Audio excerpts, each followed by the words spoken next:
Halo, assalamualaikum warahmatullahi wabarakatuh.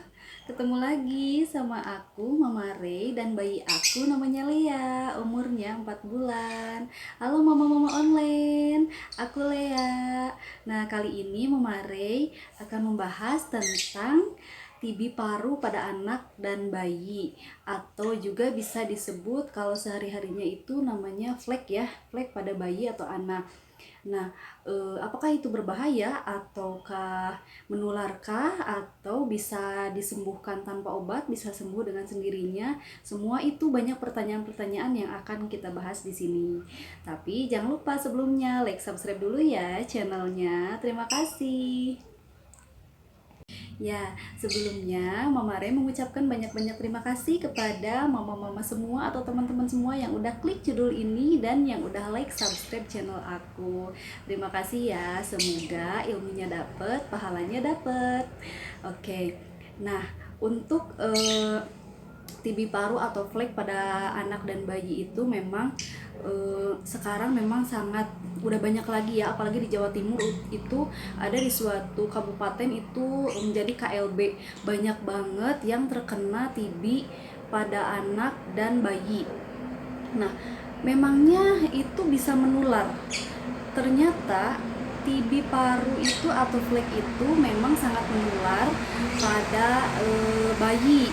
Dari mana ditularkannya? Sebenarnya antara bayi sama bayi atau dari anak ke bayi itu tidak menularkan. Yang menularkan itu yaitu dari orang dewasa.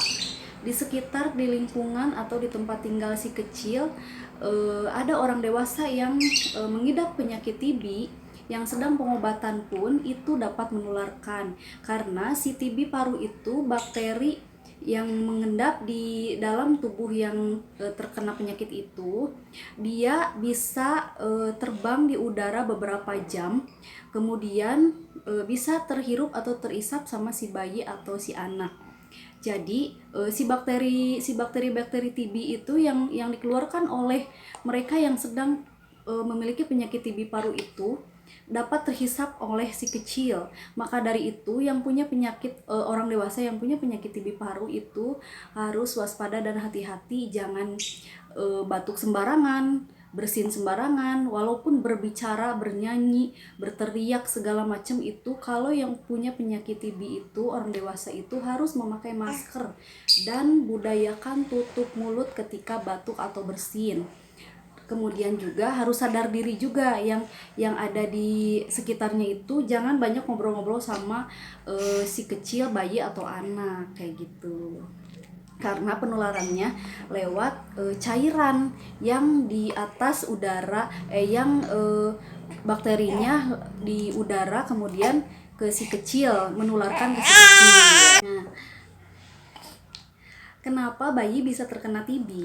Itu gampang banget karena paru-paru si kecil sedang dalam proses pematangan, sehingga gampang sekali terkena bakteri atau virus dari apapun selain TB paru.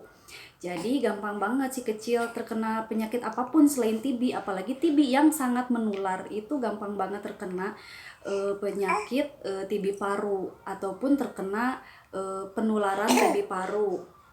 Kemudian juga kenapa si kecil tidak menularkan? Karena si kecil itu walaupun terkena TB paru itu tidak menularkan karena bakterinya itu sedikit. Bakteri yang ada dalam tubuh si kecil itu sedikit sehingga tidak menularkan, apalagi kalau sama si kecil itu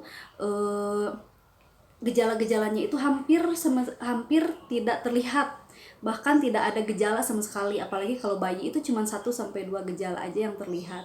Bahkan kalau misalkan diperiksa kemudian ternyata tiba-tiba lah kok positif, nah itu sebabnya bayi itu memang bakterinya hanya sedikit gitu yang terkenanya, walaupun memang kalau dicek positif kayak gitu. Ganti kostum dulu nih karena si kecil udah sepertinya kegerahan. Panas kali ya, jadi rewel. Ya, ada pertanyaan yang lainnya juga, apakah TB paru pada bayi itu berbahaya dan juga dapat disembuhkan? Jawabannya dapat disembuhkan asal secepatnya jika ada gejala 1-2 gejala terlihat, apalagi sampai kelenjar, itu harus secepatnya diperiksa dan ditangani. Jadi insya Allah bisa disembuhkan. Dan bahaya enggak? Ya bahaya sekali tentunya kalau enggak cepet ditangani, kalau enggak cepet diobatin itu bahaya banget, dan komplikasinya itu bisa menyebar kemana-mana si bakterinya. Selain dari paru itu bisa ke otak, ke ginjal, ke jantung, bahkan kematian kayak gitu. Nah, untuk gejala-gejalanya ada gejala yang khas banget, karena memang gejala-gejala dari TB paru ini sama banget dengan gejala-gejala bronkitis, asma, pneumonia, dan TB paru itu gejala yang paling terlihatnya itu di antara mereka itu batuk. Jadi semuanya itu gejalanya itu berawal dari batuk. Jadi kalau batuk itu jangan disepelekan ya mam, hanya cuman batuk pilek doang. Itu ternyata salah satu gejala dari penyakit-penyakit yang berbahaya dan menular. Jadi gejala-gejalanya itu banyak banget, ada 10 kurang lebih. Kita lihat yuk seperti ini. Gejalanya yaitu demam, berat badan turun atau tidak naik, ketiga, tumbuh kembang terhambat, keempat, batuk terus-terusan lebih dari 2 minggu, 5, keringat banyak saat malam hari. Keenam, tidak nafsu makan, 7, lemah lesu, tidak aktif, 8, pembengkakan kelenjar, 9, rewel, mudah marah-marah, dan 10, napasnya berat kemudian sesak.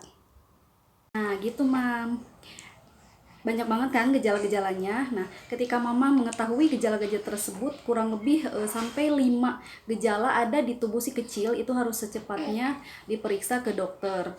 Bisa dengan menggunakan tes mantuk namanya, yang dibikin bentol, disuntik bentol sedikit di tangan, di kulit tangan, ataupun bisa di ronsen dan juga cek darah. Ya, antara 3 itu nanti bisa dilakukan di pemeriksaan dokter ya.